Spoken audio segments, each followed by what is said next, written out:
वेको अस्सलाम वालेकुम दोस्तों की हाल चाल ठीक ठाक पता नहीं यार वैगन उल्टी है बोतलों वाली रेस्को टीम भी आ गई है देखो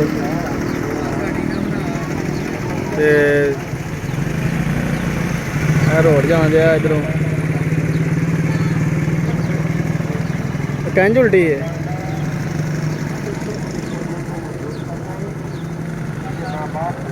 वेख लो अल्लाह तबारक खैर करे यार पता नहीं बंदे की बचे की हिसाब किताब थल्ले ते आ गए होने ने ते मैं हुण पिंड नूं जान दिया नहीं अल्लाह खैर करेगा बंदे लगदा बच गए हैं देखो बड़ी दुनिया लोग देखन दी देखो